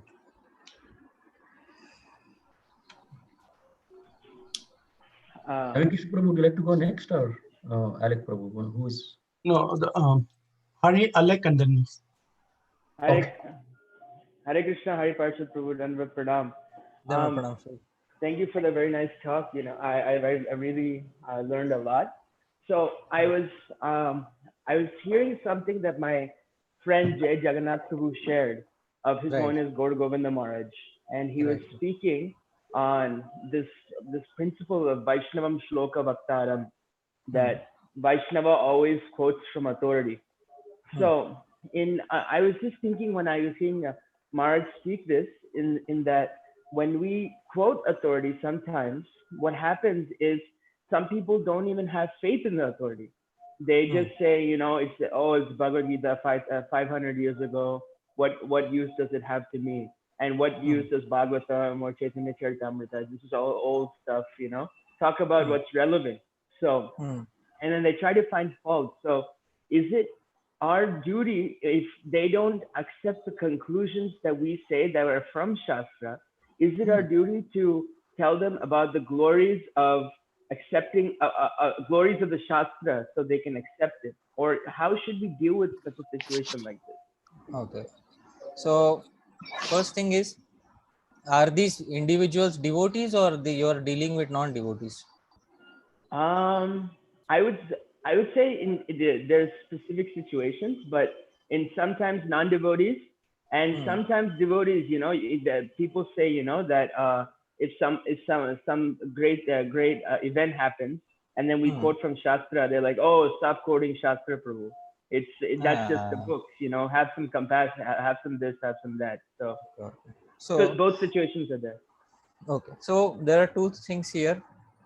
First thing is, anybody who speaks like this about Shastra, whether devotee or non-devotee, they are committing one aparad, naam aparad, that is called as Shruti Shastra Nindanam. You know what is that aparad? To commit blasphemy of Vedic literature. That is one of the aparads in chanting Harinam. So if they are a devotee, they will definitely find that their Harinam is affected because of Shruti Shastra Nindanam. So if they are a devotee, they should from their side avoid criticizing Shastra and trivializing Shastra, because the philosophy is entirely standing upon Shastra Praman. Next, sometimes we also have a tendency to use Shastra as a weapon. That is what sometimes those who know Shastra, they do. What they do is, just because I know a verse, now I am going to slash apart this person's misconceptions. So sometimes we use Shastra as a weapon. So we have to understand that that is the position of a guru. To use Shastra as a weapon to slash doubts is the position of a guru. And if we are somebody's friend, we should politely, and if they are willing to listen to us, then we should quote Shastra. Because if we don't do that, then there is another Nam Aparad which comes upon us. For them, the Aparad is Shruti Shastra Nindanam, and for us, the Aparad is Ashraddhanopi Upadesha, that we give instructions to a faithless person. So that Aparad comes upon us. So we should try not to get into that aparadha, and we should not try to put them into that aparadha. If we understand that they are not having so much faith in Shastra Praman, then through our expertise we should show them either we can gradually build that faith in them if it is possible. If it is not possible, then better not quote Shastra Praman in front of them. Better to let them attend general lectures, and in general lectures, if they hear Shastra Praman, let their faith increase in Shastra Praman in that way. So we don't have to force Shastra Praman on anybody. So, but it is a fact that anybody who trivializes Shastra Praman, so there is the Nam Aparad, which is Shruti Shastra Nindaram, which comes upon them. But at the same time, we have to be careful not to use Shastra Praman as a weapon. I will give an example of this. Very short example. One time when I was new in Krishna consciousness, many times I used to go to weddings of relatives, and the relatives used to say, hey Harshad, my name was Harshad. Hey Harshad, uh, what happened? You are not eating onion garlic? You should eat. Where is it said in Bhagavad Gita that you should not eat onion garlic? So I used to keep quiet. I don't know. There's no verse in Bhagavad Gita which says you should not eat onion garlic. So after 2-3 such weddings, I became frustrated. I said, "What nonsense is this? I am following something the source of which I don't know." So then I went to my senior leader and I said, "Prabhu, where is it given that onion garlic?" He said, "Prabhupada says onion garlic should not be eaten." So I took that Prabhupada quote and I went to the relative and I said, "Hey, Prabhupada says." So he said, "Prabhupada who?" He doesn't know who is Prabhupada. So for him, Prabhupada is not an authority because he never heard of Prabhupada. So I again went to my senior and I said, "Prabhu, it is not accepting this pramana." He said, "Well, I have heard only Prabhupada's statement." Then I did some research myself. Then I found out in Manusmriti, 5th chapter, 5th verse. Lashunam grinjanam chaiva palandum kavakanicha abhakshyani dvijatinam medhya prabhavanicha. Lashunam, garlic. Grinjanam, these radishes, carrots. Palandum, onions. Kavakanicha, mushrooms. Abhakshani, they are not to be eaten. Dvijatinam, by the twice born. Medhya prabhavanicha, they affect the intelligence. So I memorized. Now I have a sword with me. Next time I go to a marriage ceremony, I have a sword with me. So next time I went to a marriage ceremony, same relative was there, and I was waiting that he will come to me and say. So as usual, he came. He thought he will crack a joke on me again. So I said, he said, "Hey Harshad, what happened? Again you are not eating." So now I took out my sword. I said, "Acha, if you are so aware, I will tell you which Shastra it is given. In Manusmriti, 5th chapter, 5th verse. Yeah? All of you can also look up this verse. Lashinam Grinjanam Chaiva Palandum Kavakanicha Abhakshani Dvijatinam Medhya Prabhavanicha." So after that, there was no more argument. That's it. End of discussion. I said, "You are born in India, you don't know Manusmriti? What sort of an Indian are you?" So then, but I lost my relationship with that person. Please try to understand. Even after that, he didn't talk to me very nicely. So after many years, then I reconnected with him. So we have to understand. Sometimes we use Shastra as weapons, and although we slash the other person, but we lose that person. So Shastra has to be used with extreme care because it is a sword. It is said in Bhagavad Gita, using the sharp sword of knowledge, cut to pieces all of your doubts. Don't try to cut to pieces all of other people's doubts because you may end up cutting your relationship with them. So this is what it is, Prabhu. I hope that clarifies. Yes, that was very clarifying. Thank you so much, Prabhuji. Hare Krishna. Hare Krishna. Hare Krishna, Hare Parshad Prabhu, Dandavat Pranam. Thank you Yeah. so much for such a mind-blowing class. It's always so nice to hear from you because you not only clarify all the things so nicely, but also connect everything to the verses in the scriptures. Hare Krishna. So that's very useful, helpful. So, Prabhu, my question is very simple. It's not as difficult as previously asked questions. So you mentioned about Brahma or Brahman in the beginning of the class when you were talking about the Uttamadhikari. So I just had this curiosity that when I was talking to a friend and there was a confusion between Brahma and Brahma. So there is only that one R difference, and I know Brahma is a personality, and Right. Brahma is the spiritual effulgence of the Lord. But is there a reason why there is so much of similarity in those two words and like very less difference, or is it just a coincidence? No, the term is the Brahman is a neuter gender term. In Sanskrit, there are three genders: Pulling, masculine; Striling, feminine; and Napumsakling. Napumsakling means neuter. So, in Sanskrit literature, the term the term Brahma is derived from the same verbal root. Brahmati, Vardhate. Brahmati means one who increases the universe. Brahmati. Hindi भी से बढ़ाता है. So that is Brahma. So that is Brahmati. Iti Brahma. So that it is formed from the same verbal root, Brahma. And the term Brahma is also found from the same verbal root. Brahmati, Brahmayati. One who itself expands and makes others expand. That is called as Brahma. That definition is given by Srila Jiva Goswami in his Bhagavad Sandar, and he's also quoting from some Upanishad. Brahmati, Brahmayati. This is from some Upanishad. So, but since one is a masculine gender term and one is a neuter gender term, so the slight difference in the pronunciation according to rules of grammar. Okay, thank you, Prabhu. Okay. Brahma with the neuter, the substance doesn't have any gender, no quality, no color, no shape, no taste, no size, no characteristic at all. So it doesn't even have a gender attributed to it. But Brahma has a gender attributed to him. That makes the difference. Okay. Yeah, that explains. Thank you so much, Prabhu. Thank you. Very well. Thank you. This is Naveen Krishnas. I think I'll go the last, Prabhu. I think I have a question and a comment. Once again, I really wanted to thank you. Amazing, wonderful. We didn't even see the time. Time flight. And then what an amazing capturing. Thank you. Thank you very much. Thank you, Prabhu. For inviting us. Appreciate that. So first is a clarification. This is the extension of Ramti Prabhu and relationship. Those who are yes and then inimical and not willing to. If you're not a guru, like a Shiksha Guru or Disha, but you're an authority, if you're a temple management, you're a department head, you have to work with. So the two things happens, whether we have to pass the message, make sure they don't do it, and others will not impact. Otherwise, walking out, if I'm no one in the community, I walk out, as I said, tolerate.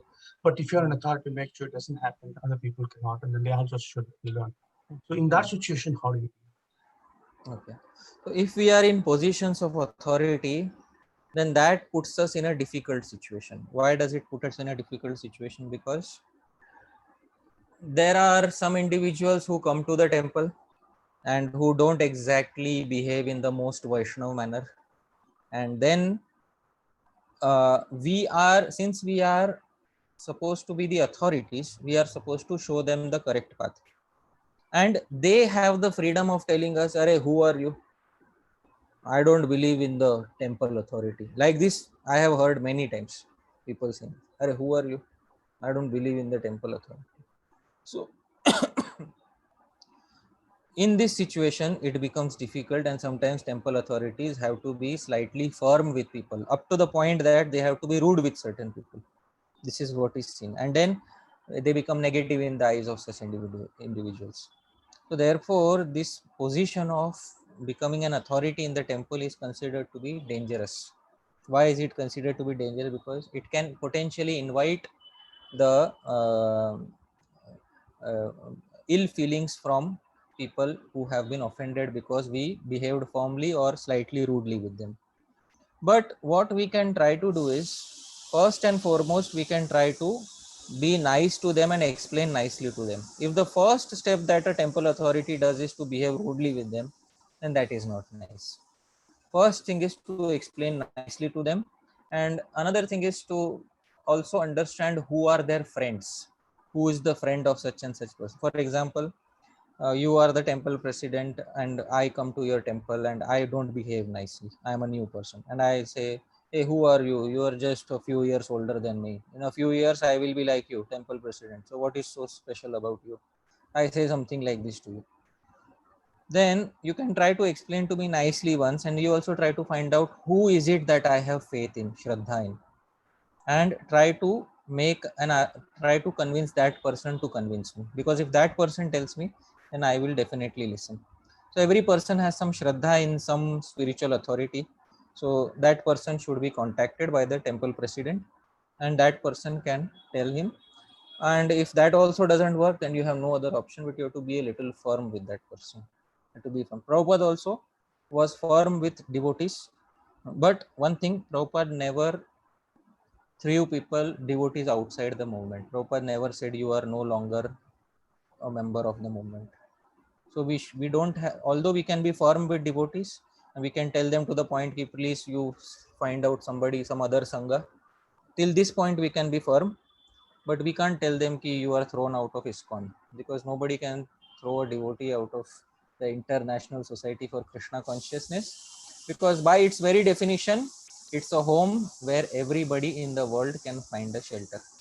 So that is what ISKCON is.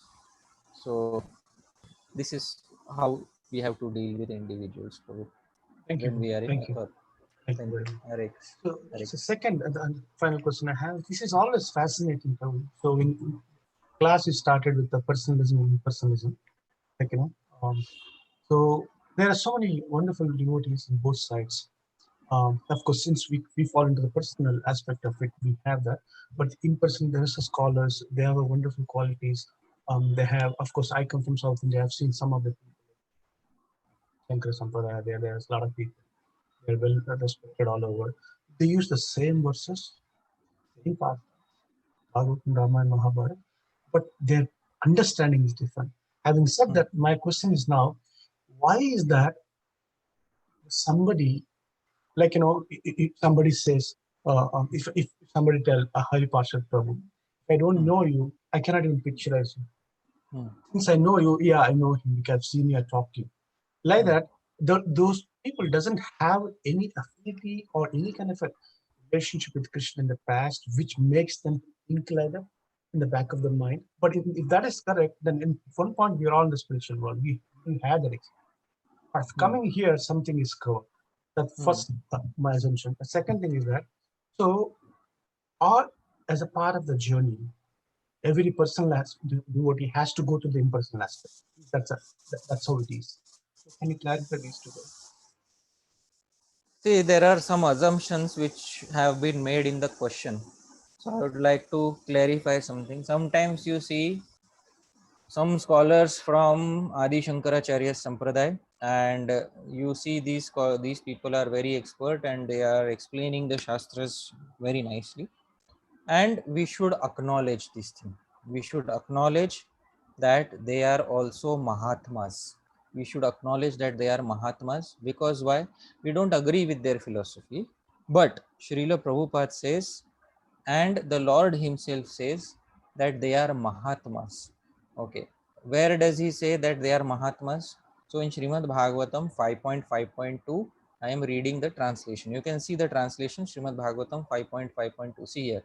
One can attain the path of liberation from material bondage only by rendering service to highly advanced spiritual personalities. And Prabhupada himself translates, these personalities are impersonalists and devotees. Please try to understand. It is given right there in Prabhupada's word. This is law book of ISKCON. I am not quoting my own opinion here. This is law book of ISKCON. More important than the conversations, more important than the morning walks, more priority is given to the books of Srila Prabhupada. So, Prabhupada may have criticized them as Mayavadis, they are bogus in his personal conversations. But it is important to understand that they are also considered as highly advanced spiritual personalities. But where is it? You can note down the reference to 5.5.2 in the translation. It is given there, and we should all understand this thing, that they are on their journey to impersonalism and they see the Supreme Lord in that impersonal manner. Now, why is it that they see the Supreme Lord in that manner? So that also is explained in one of the verse in Srimad Bhagavatam. See here, 3:32-26. ज्ञान मात्रम परम ब्रह्म परमात्मेश्वरः पुमान दृश्य आदि भी पृथक भावैर भगवान एक ईयते. This is Kapil Muni saying. Kapil Muni, what does he say? He says Bhagwan Eka. Ultimately, Bhagwan is how many? Absolute truth is how much? Eka. Bhagwan Eka. Iyate, but he appears. Appears how? Prithak bhava. He appears differently. Different. Why? Because Drishi Adibi. Because the vision of sadhus is different. Their inclinations are different. And how does he appear different? To some he appears as Gyan Matra Param Brahma, full of knowledge, impersonal Brahman. To first category he appears like that. To another category he appears as Paramatma. To another category he appears as Ishwaraha Puman, as the supreme personality of Godhead. I hope you are able to understand. These are the three categories: Brahma, Paramatma, and Bhagwan. Why does he appear differently? Drishi Adibhi, because their vision toward, their inclination towards him is different. Therefore, they have Prithak Bhav. Prithak Bhav means separate inclination, different moods towards him. But ultimately, it is one. Bhagwan Ekai. Ultimately, Kapil Muni says, ultimately, who is he? He is Bhagwan. He doesn't say Brahma Ekaiyate. He doesn't say Paramatma Ekaiyate. He says Bhagwan Ekaiyate. So, ultimate reality is Bhagwan. But because of distinctions of looking at Bhagwan, because of distinctions of inclination towards Bhagwan, different sadhakas perceive Bhagwan in different manners. So some perceive only the Brahma aspect, some perceive only the Paramatma aspect, and some perceive the complete Bhagavan aspect. But all of these personalities are glorious personalities. They are millions of times better than those materialists who have nothing to do with the absolute truth. This we have to understand. So we have to give them that due respect, but we may not philosophically engage with them because we don't want to switch sides from Bhagavan to Paramatma or Brahma. That is not what we want to do. So we may not engage in such great discussions with them, but one thing, we should not criticize their character. Sometimes their character sometimes is very nice, very impeccable character they have. So we should not criticize their character. So we should not make personal accusations on such people. Character accusations should not be made. If we want to speak about something, we have differences of opinion in philosophy, but character wise they are sadhus. We have to understand brahmacharya, maintaining the purity of ashrams. They have done that in their lives. They have done that. So that should be acknowledged, and we should maintain that respect for them. But philosophically, we can try to critique the philosophical position. That we can do. But we shouldn't involve personalities in that criticism. That is what should be importantly understood. Okay. Thank you. Thank you very much for. Thank you, Prabhuji. Hare Krishna. I think, yeah, that was the last question, and Ram Tirtha Prabhu has asked me to do the closing remarks.